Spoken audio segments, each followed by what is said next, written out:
Hello, my name is Hector Webertesh, and I'm going to be talking about the use of artificial intelligence in translation and its implications for professional human translators.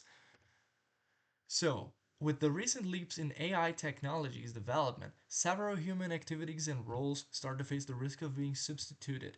In this scenario, translators are able to perceive the narrowing in their positions as fundamental to the development of several projects.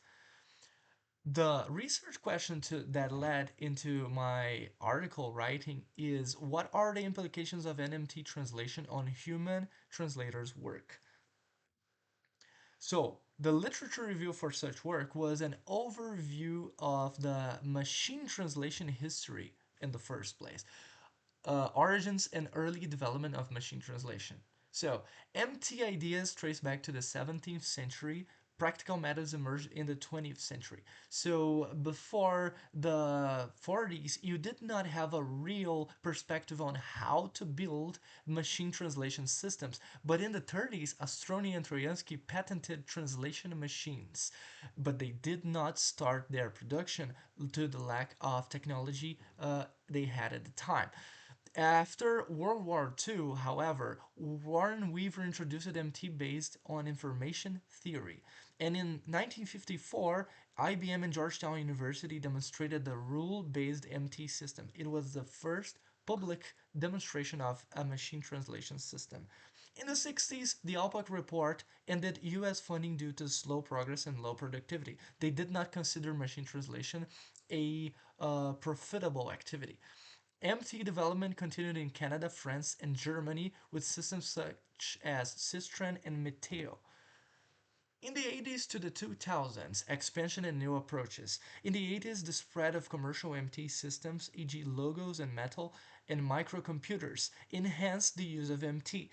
In the 90s, even more with the rise of statistical MT, which is basically a system of machine translation that use large data sets to verify what statistics represent the best collocations. Example-based MT in Japan, and translation memories, which is a technology we use up to today's standards.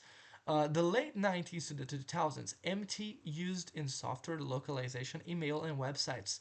So that means a lot of need for machine translations. Popular public tools such as Babelfish and later Google Translate. SMT tools dominated due to evaluation metrics and open source tools. So they were the most used technologies, the statistical machine translation technologies. Neuro machine translation and the current trends. So from 2010s to 2025, NMT introduced by researchers like Badanao et al. Uses one large neural network encoder decoder RNN's attention systems, prioritizes fluency and contextual coherence, and these kind of systems are adopted by great companies such as Google, Microsoft, Baidu, Facebook, and also Amazon.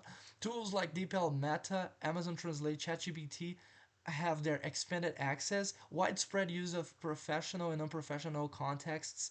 Translators now handle post editing and tight deadlines. Researchers from 2016-2025 shows productivity gains, but errors persist.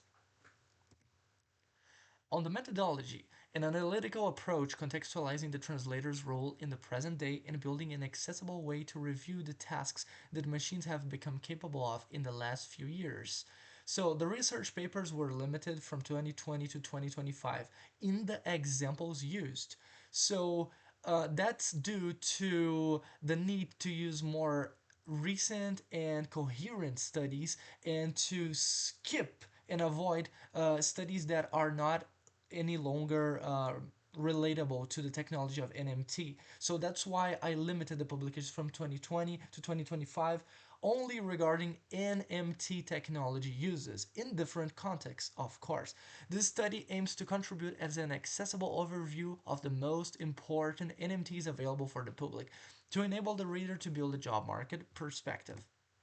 So researches that I used for this research, for this article.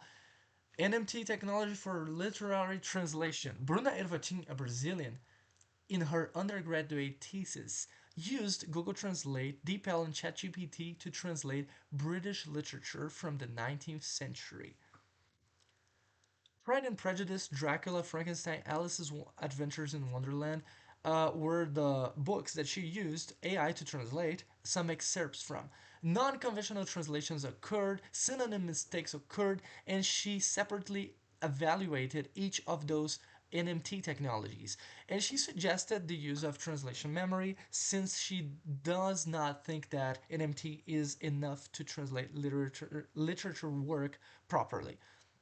Students' writing skills improved by AI.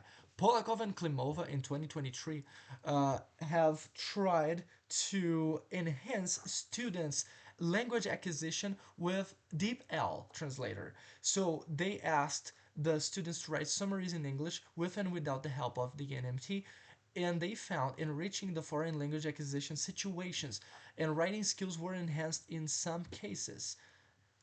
Translation apps and cross language interactions. In a different study, we have the instant translation daily in apps, and this was analyzed by the researchers in more than one scenario. US based travelers needing to talk to foreigners, migrants in India working in a place that they did not know the language, and immigrants in America in the same situation of not knowing the second language.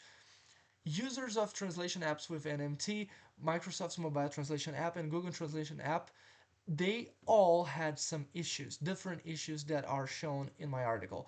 The interviews literacy was a very important topic because it varied if the app was satisfactory, was if the app gave any satisfaction to the user, and the immigrants needed help from their children. They need to build visual and audio affordances to help their users, and inadequacy translation inadequacy was recurrent, also as the shortage of opportunities for many workers.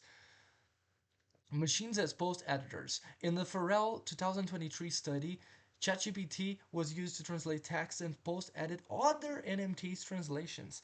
And the machine's translations analyzed were ranked. DeepL was the best one, Google Translator was second. Uh, DeepL was the best one, Google Translate was the second, and ChatGPT was the last one in the quality of the outcomes. Lexical variety, rich human-like writing. Some results already fit the requirements. Convincing variability and coherence. Machine translation can now post-edit other machine translations. Of course, still are some mistakes that are noticed, but there is nonetheless some satisfaction in the use of the neuro-machine technologies. What do the professionals have to say? Dr. Mohamed Kassaouné researched on 110 professionals and academics' opinions on the NMT use, on the use of AI translations, and their opinions in cross-cultural communication as well. Machines are incapable of considering factors such as cultural nuances and idiomatic expressions. A questionnaire was conducted. Artificial intelligence has the potential to enhance cross-cultural communication among individuals who speak distinct languages. 75% affirmed that AI can facilitate communication, 25% refuted this claim. Does not substitute the work of a human competent translator. As a conclusion, the participation of human agents remains indispensable in the translation procedure. Many domains need more progress toward human level intelligence. In languages, the finest machine translation systems get outcomes about 80% of a qualified human translation. In conclusion, in other words, the utilization of human translators remain necessary to interpret and convey cultural subtleties and to guarantee precise communication. So this article had the intention to show different scenarios of how can AI translation be used nowadays and what do professional translations must expect for the future of their professions and how much are they necessary still. And we can say a lot because NMTs still have a lot of issues and mistakes depending on the context of their application. These are my references.